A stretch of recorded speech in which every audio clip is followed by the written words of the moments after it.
Still no sign of him? Wildflame asked Snowcrystal as the growlithe returned to the clearing, looking defeated. Snowcrystal shook her head. I've looked everywhere around here, she replied, and all this mud and rain disguised his scent, so I couldn't even follow that. She was worried. They still hadn't found Stormblade, and she would have thought that an injured Scyther would be easy to track. Wildflame nodded and was about to reply when Spark came stumbling back to the clearing, his spiky fur plastered with mud. Thunder's gone, he stated rather simply, before tiredly collapsing in a heap. What?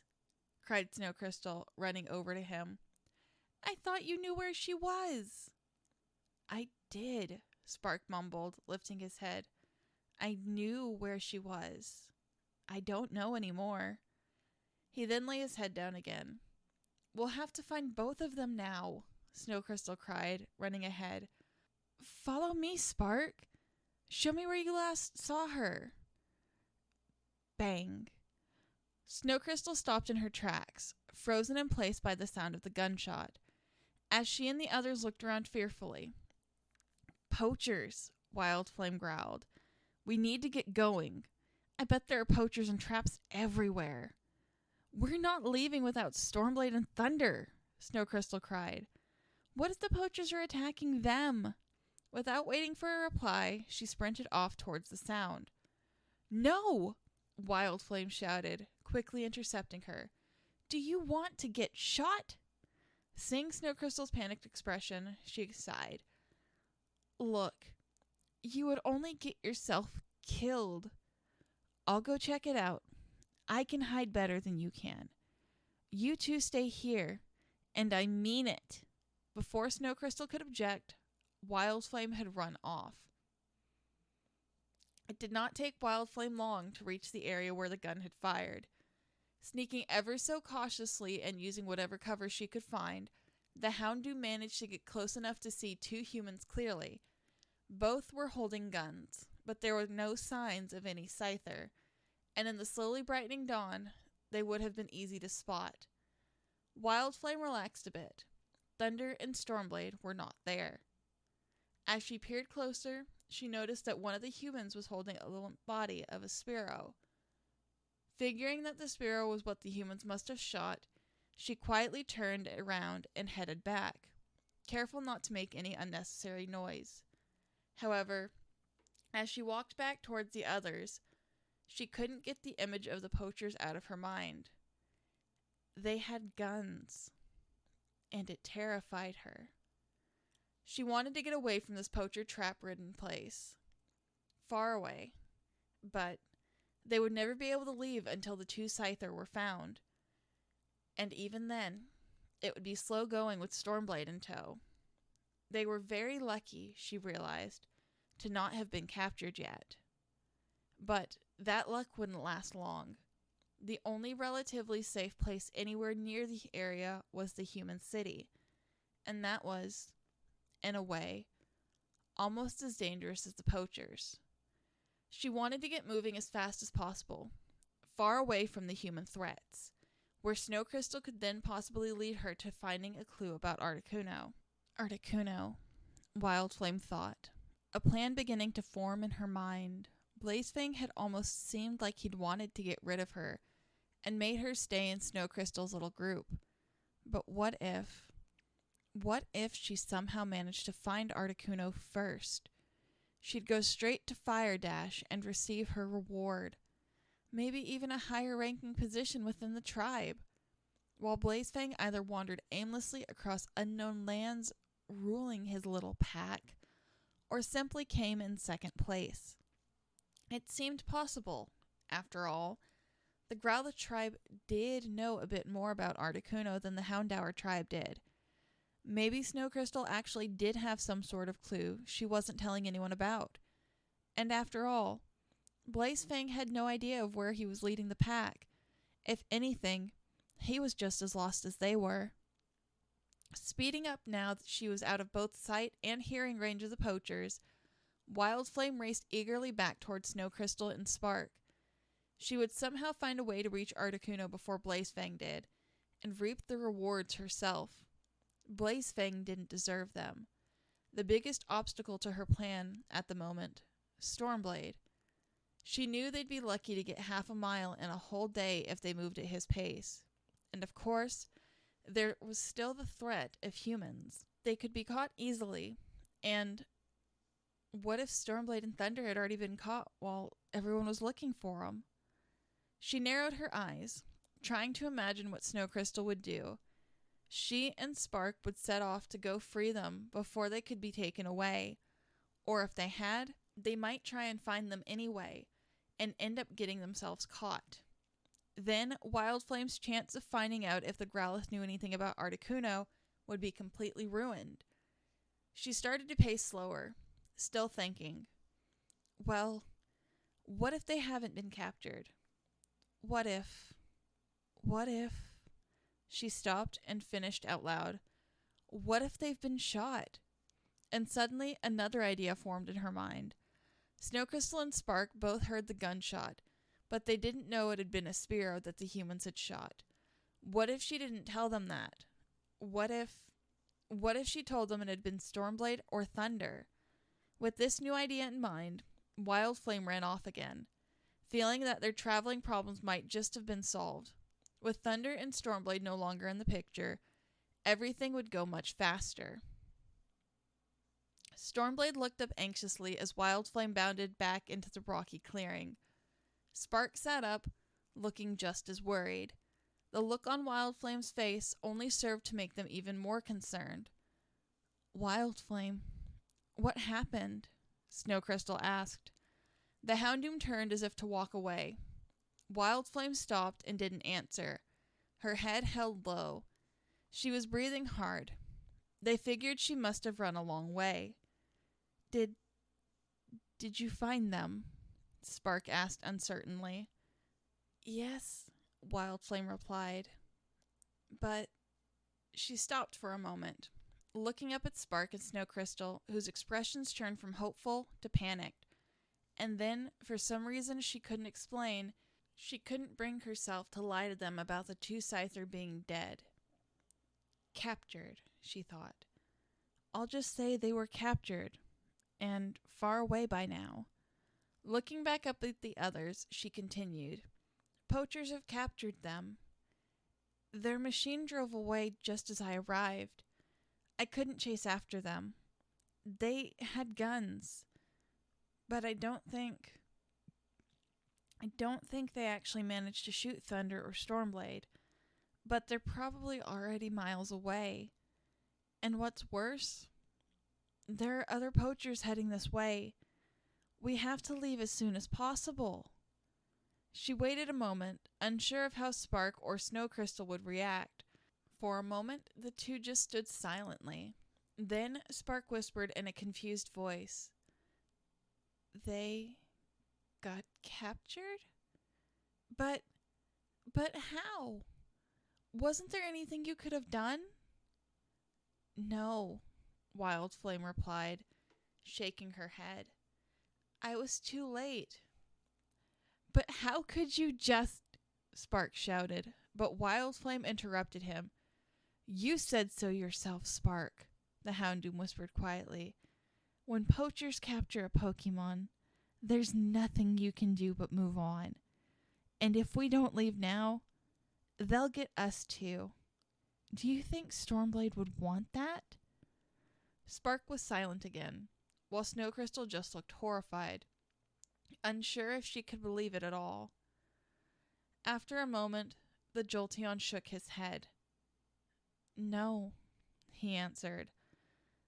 But I don't know how I'll survive out there without Stormblade. He taught me how to hunt, and all about the wild.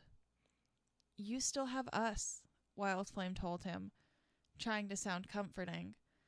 But not for long if we don't leave. The poachers are coming, and the only thing we can do right now is to get out of here. We can't stay here and worry. Not while they're coming. We have to leave. Head to new lands away from poachers, and seek out Articuno once more. It's what the others would have wanted anyway. Spark nodded sadly, and the three headed off through the trees, Wildflame in the lead. The Houndoom urged them to go faster, and despite their shock, Snowcrystal and Spark could sense that urgency was needed. Snowcrystal could hardly believe that more of her friends had been taken away from them, probably forever. Maybe, she thought, maybe they'll find Rosie and find a way to escape. Just as the thought crossed her mind, she began to doubt it, wondering if it was really hopeless. No, she thought, it's not hopeless. And when I find Articuno, I'll find help. I'll find a way to free them someday. Thunder was pretty sure there were 2 human vehicles, and that seemed strange. Knowing that any second they'd appear over one of the hills, she turned toward Stormblade, nudging him. He didn't move. She nudged him again, but got no response. Come on, wake up, she growled, frustrated. She glanced toward a group of bushes, and not knowing what else to do, she grabbed one of his wings in her teeth and started dragging him through the mud and toward the bushes. She managed to get him into the shelter of the bushes just as one of the human vehicles stopped a small distance away, closer to where Redclaw was. Thunder backed up further into the bushes, but not so far that she couldn't see the humans through the branches. The second vehicle stopped not far away from the first, and Thunder stood completely still, hoping she wouldn't be noticed. Unfortunately, at about that moment, Stormblade started to stir. Fearing he might wake up and attract the attention of the humans, she sharply brought the dull side of her blade down on his head, and he fell still again. That being done, she turned her head in the direction of the humans. Watching after a moment, she began to realize that they probably weren't poachers after all. For one, they had Pokemon. Pokemon that didn't look battle-worthy with them.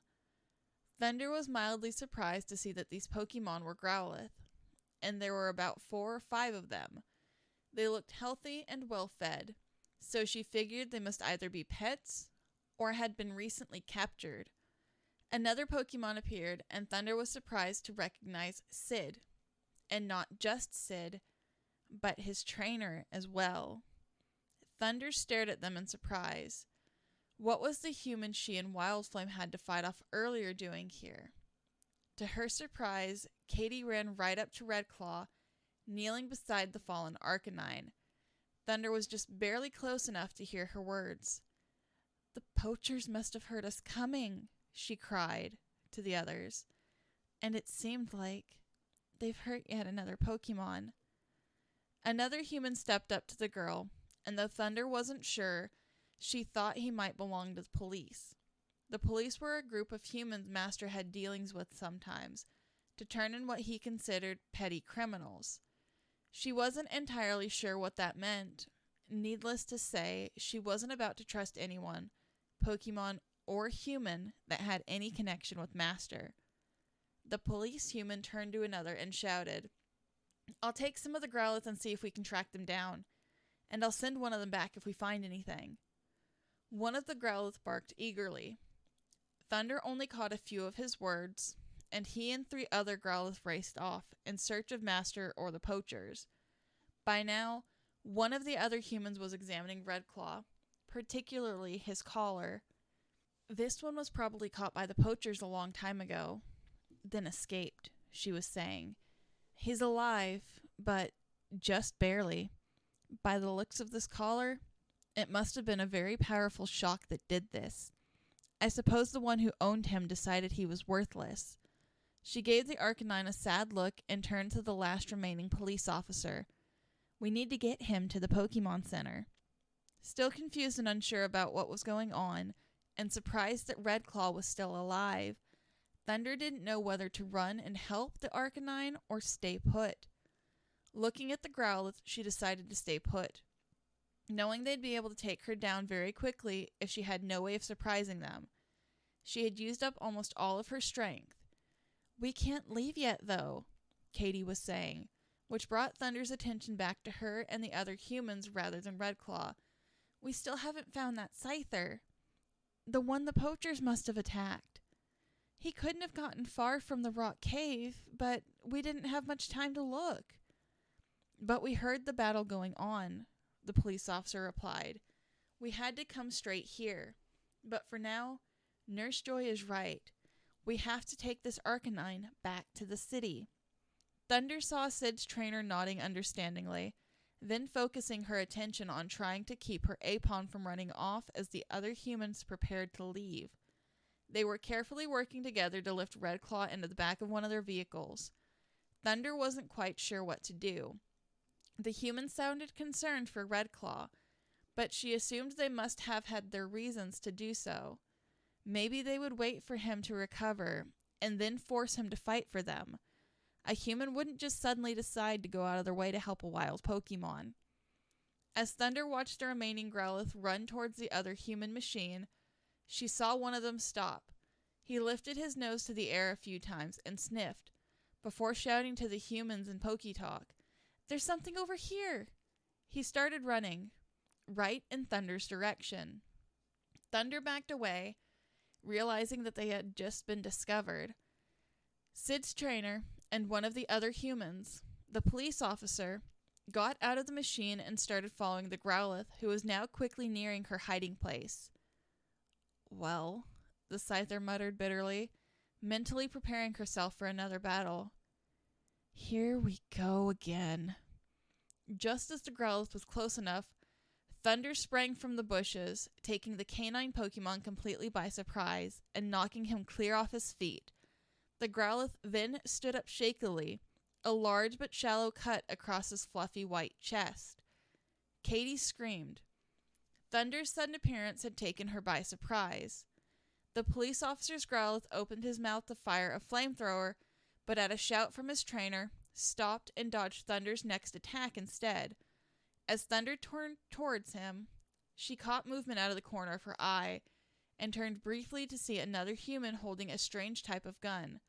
Before she could panic, the human fired the gun, and whatever was inside it struck her in the shoulder. But it wasn't a bullet. It wasn't killing her. So she ignored it and ran toward the Growlithe again. To her annoyance, the Growlithe seemed to do nothing but dodge her attacks and run in random directions, trying to throw her off. It was making her dizzy, and it probably wasn't wise for her to be running while she had such serious wounds. She felt something small and sharp strike her in the back, much like what she had felt before, but it hardly hurt. She was sure the humans must be crazy if they thought that was going to take her down. Then, suddenly, for seemingly no reason at all, she collapsed, her vision starting to fade into darkness. Unwilling to give in so easily, she tried to stand up and fight, but her body didn't seem to want to move anymore. For a couple moments, she struggled to stand again, but she was starting to lose consciousness. The last thing she saw before everything faded completely was one of the humans walking up to her. Hesitantly, Katie approached the unconscious Scyther with Nurse Joy and a Pokemon Ranger, the one who'd fired the tranquilizer gun, beside her. "Is this the Scyther you were telling me about?" Joy asked Katie, giving her a worried look. No, Katie whispered, shaking her head and looking over Thunder's thin body. "The other one didn't have a collar. And this one?" She looked closer and stepped back, horrified. "This one looks like it's been shot. And it must have belonged to the poachers for a long time. From the look of it, I don't know how it was even able to stand, let alone fight." Katie didn't wait for the others' responses. She walked away, while Nurse Joy and the others went to help get the Scyther into the Pokemon Ranger's truck, where the Arcanine was still lying. She had seen enough injured Pokemon for one night, and she had never liked having to see a Pokemon hurt. It was partly for this reason that she had decided to go back after she had just left Justin's Scyther by the rocks, and bring help. She did believe what Justin had said about the Scyther. There was no way he would lie to her about something like that. Maybe about the reasons as to why he quit Pokemon training, but not something like that. Yet, she had still thought that no matter what a Pokemon had done, no Pokemon deserved to be in that much pain. However, when they'd brought help and found the place where she'd seen the scyther before, he had already left, and the rain had washed away his scent, so the police growlithe couldn't follow. At that point, Katie had given some thought as to why the scyther might have been injured in the first place. She had realized that since there were no fire types powerful enough to have caused such damage anywhere nearby, the culprits must have been poachers. The police had agreed with her. It hadn't been long before they'd heard the distant sounds of a battle, but by the time they'd arrived, the poachers had left, and all that they found was an injured Arcanine and a different scyther. With a sudden surge of anger, she realized that the growlithe probably wouldn't be able to track down the poachers who were responsible. Everything was too wet and muddy, and it was starting to rain again. A sudden excited barking from one of the growlithe caught her attention, and she saw the police officer parting the branches of a group of bushes, revealing the still form of a second scyther. Justin's. Katie realized, after a moment of surprise, that the female scyther must have been protecting him. She watched the others bringing Justin's scyther to the ranger's truck as well, before climbing into it herself. Her shinks stood up as she stepped inside, happily jumping on her lap. She knew it was better to leave with the rangers and the nurse now. There was nothing she could do to help the police catch the poachers. She also wanted to see if the Pokemon would be all right, and it was important that they got to the Pokemon Center as soon as possible. As Nurse Joy got in the truck, Katie heard what sounded like muffled whimpering, and turned to the back section of the truck. Realizing that the Arcanine was beginning to come around, reaching her arm over the back of the seat, she softly petted the fire Pokemon's head, trying to calm him as the vehicle drove off, back toward the city. The police officer watched as his group of growlithe came back, panting and exhausted. He could tell from their looks that the poachers had not been found. He sighed. "It's all right," he told them, petting the fluffy Pokemon. "I'm afraid we won't be able to track anything in this weather. All we can do is go back and see if anything's left we can find." Regretfully, he and the Pokemon turned and headed back to the site of the battle. By the afternoon, Rosie was exhausted, battered, weakened, and alone. The Vulpix lay curled up against the bars in her cage, without even Eve to keep her company. The humans had rotated the Pokemon guards, and she didn't feel like talking to the Grand Bull, who kept giving her angry glares. Throughout the day, it had been one battle after another, and Rosie had only once been allowed to have a drink of water. The humans had also given her a small amount of food, the hard, brown pellets that most trainer Pokemon ate. It had tasted vile, as if it was starting to go bad, but she had been too famished to care. The battles she had fought had been difficult, and from what she could tell, the humans were disappointed in her. And according to the other Pokemon, that was not a good thing. Rosie jumped, startled as the door opened and a human walked in. Stepping beside her cage, some of the other Pokemon in the room gave her worried looks. Obviously, it wasn't good if the humans approached a Pokemon's cage at a random time after Pokemon had repeatedly failed them. Solemnly, the human unlocked her cage, activating the shock collar briefly to stun her before dragging her out and onto the floor. However, just as Rosie was preparing to fight her hardest to get away, she realized that the human didn't seem intent on punishing her. Instead, he reached into his pocket. "If you aren't a good battler," he was saying more to himself than to her, "you'll still fetch a high price from collectors." Rosie stared as he brought the object out of his pocket. It was a firestone. The human pointed the device that activated the collar's shock at her, threatening her into staying still as he loosened the collar. Before Rosie could even try to free herself of it, the man pressed the firestone against the top of her head. At once, both stone and Vulpix began to glow. Involuntarily, Rosie closed her eyes as the surprisingly warm object was pressed against her fur.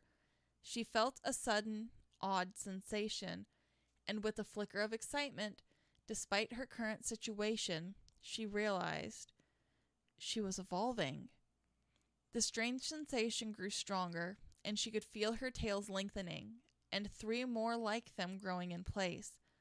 At the same time, she could feel herself growing at a seemingly impossible rate, her legs becoming longer, sleeker, her muzzle lengthening and becoming more pointed, and her fur growing thicker. And for a reason she could not understand, she felt older, wiser. She also no longer felt weak or exhausted. She felt as if she could run for miles, defeat any opponent, do anything. Rosie's eyes flew open. The transformation was complete. Feeling the loosened collar still tight around her neck, Rosie twisted away from the human and reached up with a forepaw, feeling her claws snag at the collar as she pulled, enjoying the satisfaction that came with the resulting snap as it fell to the ground. With a growl, she turned on her captor, racing forward towards him. However, it was at that moment that another human appeared from the doorway, and before Rosie could take notice of what he was doing, he had thrown a rope around her neck. The Ninetails was yanked back, shocked and wondering if the poachers had anticipated an attack. She struggled on the floor, seeking to free the rope from her neck, but the human only pulled tighter, and with shocking alarm, Rosie felt her windpipe being forced closed. Coughing and struggling, she thrashed about on the floor, until her struggles grew weak enough that the human could fit a spare collar around her neck. Only then did he loosen and remove the rope, and by that time, Rosie was weak and still gasping for breath, unable to resist. As she lay still, trying to recover, she thought bitterly about how much she wished she could place a curse on both of the poachers. No, all of them. But there was no way a young, barely evolved Ninetails could accomplish that feat, and she had no real idea of how it was done. In fact, she didn't even know how to use flamethrower. Through a haze of pain, she felt one of the poachers stroking her long, thick fur, and wished she had the strength to turn and bite him. At least, she thought, this would mean an end to the battles. Now they would just try and sell her to a collector. If anything, maybe they would try to make her appear as healthy and as strong as possible, and at least give her a decent meal. Yet all the same, as she was dragged back forcefully into her cage by both of the humans, she couldn't help but wonder if her troubles had only just begun.